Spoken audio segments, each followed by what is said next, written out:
आम्ही प्रभूनगर एरियामध्ये आलोय, ग्रामीण भाग येते ह्या साईडला. आणि यार ನೋಡಿದ್ರಿ ರೀ, ಈಗ ನೋಡಿದ್ರಿಲ್ಲ ಮತ್ತೆ ಭಯ ಆಗ್ಲಿಲ್ಲ,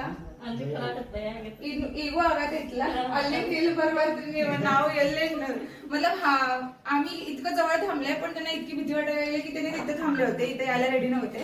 मग आता आले आणि असं लाकडं किंवा शेण्या वगैरे ठेवलेलं असते तर बघू शकता किती सारे लाकडं होती. आणि ते पूर्ण लाकडं त्यांनी म्हटले मध्ये आहे, पूर्ण लाकडं काढलं आम्ही तर ते कोपऱ्यात होतं. आता जेवढंच हे जे एवढी लाकडी आहेत ह्याच्यामध्ये आहे तर असं लाकडांमध्ये आहे. तर मी आता ही लाकडं काढते. तर आम्ही ते तोंड बाहेर काढायला लागले. तर हे बघा नाग आहे आणि ह्यांना इथून बाहेर आलेलं, खिडकीतून आलेलं दिसलं तर असं तुमच्या इकडे सुद्धा असं येऊ शकते. तर थोडस काळजी घ्या.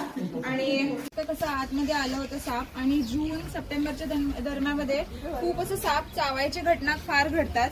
आणि हा नाग साप आहे, वेनमस आहे. आणि त्यांनी मला विचारलं होते आता, तर ग्रामीण भाग आहे ह्या साईडला. आणि ह्यांनी बघितले, नाहीतर न बघता जर तिकडे हात वगैरे घालून ते लाकडं वगैरे काढायला गेले असते तर बाईट झाला असता. आणि अशा तऱ्हेनेच मी म्हटलं की जून आणि सप्टेंबरमध्ये बाईट खूप होतात, तर असं बाईट झाले असते. पण त्यांनी बघितलं आणि आम्हाला कॉल केलं. लक्ष ठेवले म्हणून आपल्याला साप सुद्धा मिळाला. आणि असं लाकडी किंवा शेणी असं काही पण असतं ग्रामीण भागामध्ये, काही पण जिथं कामं करतात तिथं काही पण असू शकतं, शेतीमध्ये किंवा काही पण. मग तिकडे साप अशा तऱ्हेने येऊन बसलेले असतात. तर तुम्ही थोडंसं लक्ष घेऊन कामं करा. आणि असं बाईट सुद्धा खूप होतात.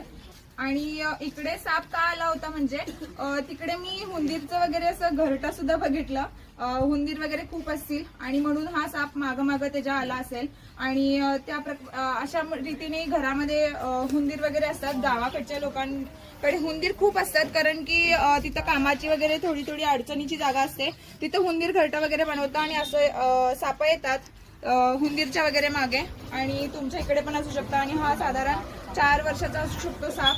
तर नाग आहे जसं मी म्हटलं. आता तुम्ही लक्ष घ्या, काळजी घ्या. ग्रामीण भागवाले तरी जास्तच लक्ष घ्यायला पाहिजे, कारण तुमच्या इकडे तरी साप खूप असतात. धन्यवाद.